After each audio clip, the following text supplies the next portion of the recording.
முடிந்தது என்று நினைத்த இடத்துல நமக்கு ஒரு அறிமுகத்தை கொடுத்திருக்கிறார் அல்லவா?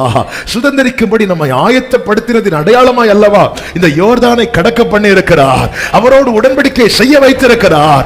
நிச்சயமாக நிச்சயமாக நான் வளரும்படி, நான் பெருகும்படி, நான் ஓடும்படி, எனக்கு குறித்த எல்லையை நான் தொடும்படி கர்த்தர் கிருபை செய்வார்.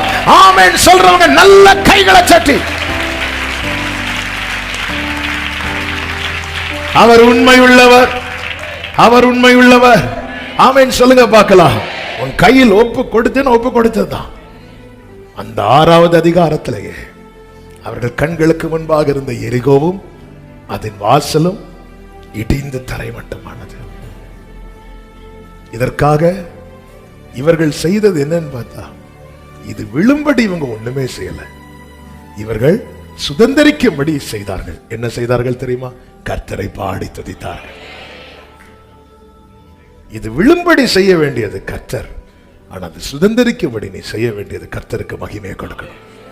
கர்த்தருக்கே அதை செலுத்துங்கள்.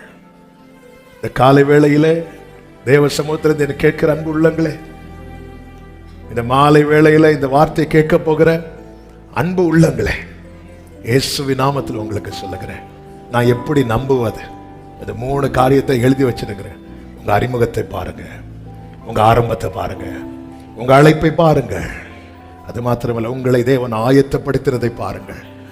திரும்பி பாருங்க, எவ்வளோ காரியத்திலிருந்து கர்த்தர் நம்மை